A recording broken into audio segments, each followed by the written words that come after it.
And welcome to New South Wales for the Sydney Sprint Weekend, the second round of the National Orienteering League 2023. The organisers have worked tirelessly to bring us a fantastic action-packed weekend, 4 races over 2 days in complex university campuses. Saturday morning is the world ranking sprint at Sydney University. The afternoon is the mixed relays at University of New South Wales. Then on Sunday, it's the knockout competition, with qualifying and quarterfinals in the morning at St Gregory's College, Campbelltown, then the semi-finals and final at Western Sydney University, Macarthur campus. Well, let's head down to Campbelltown for the knockout competition. Rain has been forecast, but thankfully it's missed Campbelltown. It's 29 degrees and humid. We're down to the final 6 athletes from the best orienteers in the country after qualifying heats this morning, quarter and semi-finals. The men's course is 2 kilometres optimum route with 20 metres of climb, but the athletes will need to pick that optimum route around the maze of buildings, gardens and temporary barriers. 3, 2, 1, go! The men's course is the same as the female course as far as Control 9. It'll be interesting to compare route choice decisions across the 2 finals and the group dynamic. A fast first leg which sets up 3 route options for the next leg. At this speed it's hard to decide for the best route with the map bouncing around.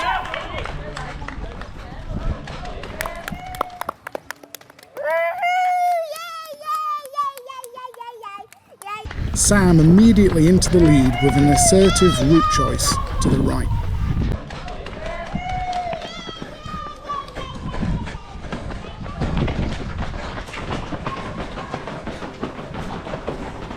We've got Oscar Meller on the GoPro there, bringing us some fantastic action from the field.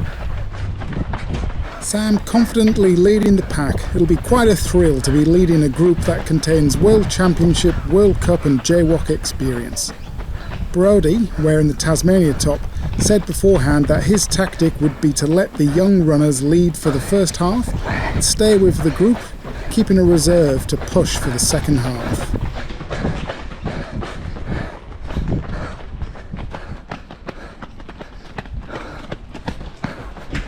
There is a diagonal route choice to the right which is shorter but more complex to navigate.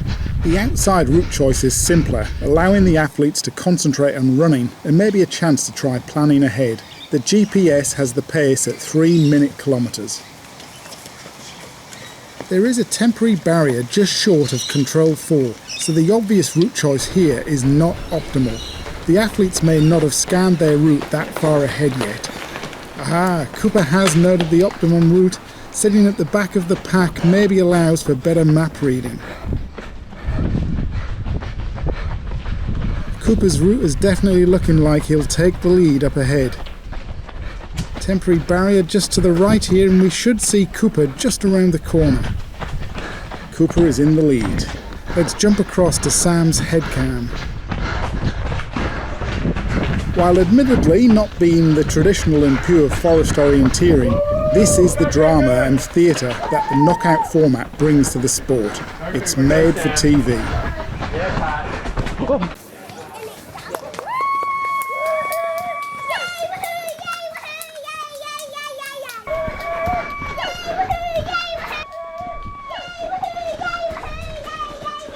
The shortest route for leg 5 is actually to turn around, but with everyone coming behind you'd run into traffic, so it might actually be best to continue on. It's maybe an extra 30 metres this way. The twists and turns will make it hard to plan ahead for the next left-right route choice.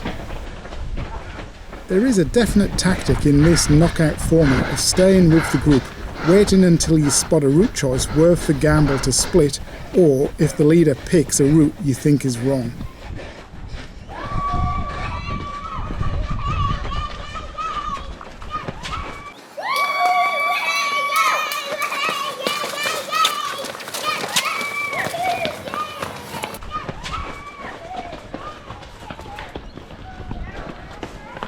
There is a left-right route choice at the next building. The right is probably quicker. Cooper goes left, Sam right. Cooper, Angus and Ewan have gone left. Sam, Patrick and Brodie to the right. We have a split in the field. Let's jump across to Sam's headcam. The right option is looking quicker. we should see the other group approaching head on.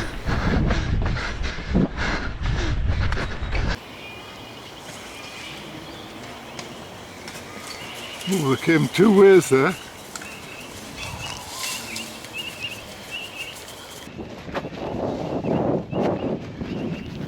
Toby Casalotto on the GoPro now. The pace is picking up, quicker than 3-minute kilometres now. The athletes will pass through the start-finish arena and I'm sure will receive plenty of support and be spurred on.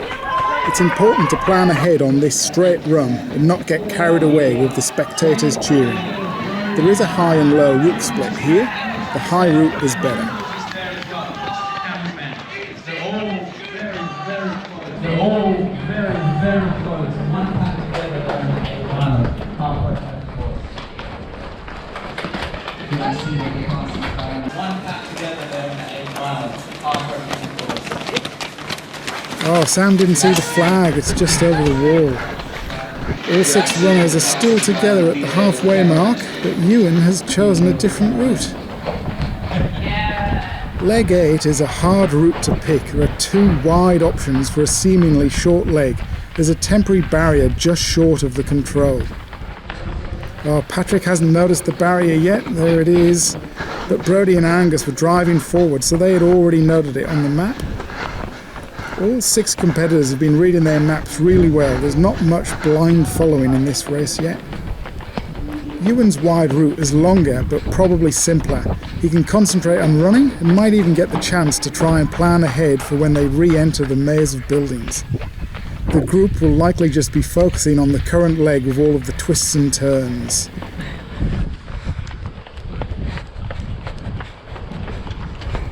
Duncan Curry with the GoPro here. We need to keep an eye out on the right here for Ewan coming in. We should see him converging with Angus at the control.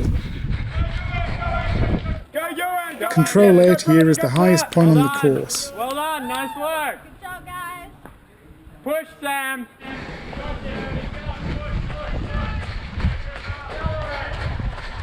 There's a lead pack of 4 now. There's some technical running on the way down to number 9 with some key twists and turns that they'll need to pick correctly. Angus doing an amazing job of navigating at this pace, no hesitation, amazing to watch. Speeding down the stairs, wow, the pace is intense. I don't know how they can keep contact with the map at this speed. This is incredible to watch, it's so quick in such complex terrain.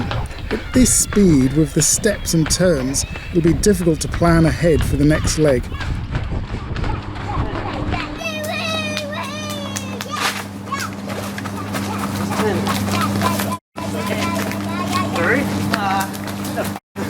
Oh, hesitation here.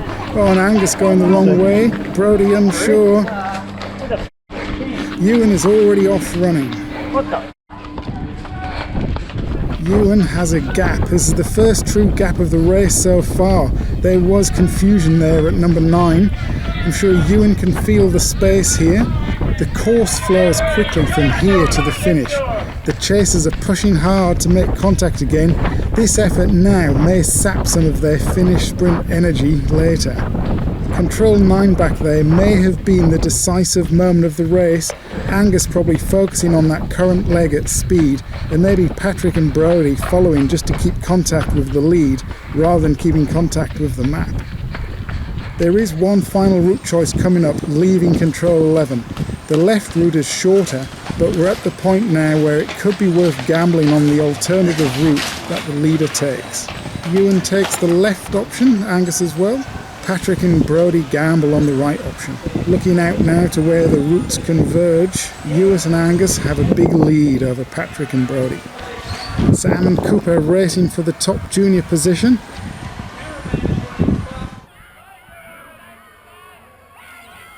Just look at that pace, 2.5 minute kilometres. That's 24 kilometres an hour, which breaks the campus road speed limit.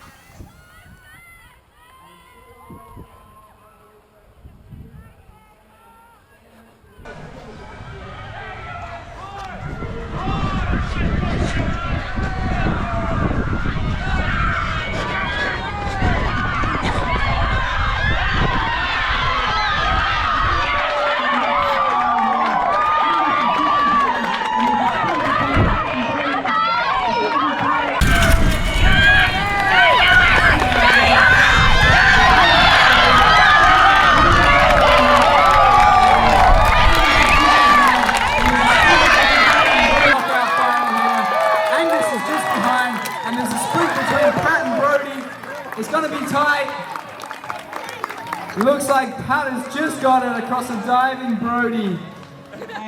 What a fantastic race. The fast technical leg to control 9 and the subsequent exit was the decisive moment in the race that Ewan succeeded on. And we've still got a race on our hands out here between Cooper and Sam. What a great experience for Cooper 16 and Sam 19. They'll gain so much from this final for future big events. They can be very proud of themselves reaching the National Elite Final 6. Let's head across to the presentation ceremony. Thanks, Robbie. A final, first Shingo, second Angus, third Pat Gantry. Top two lost their numbers, which is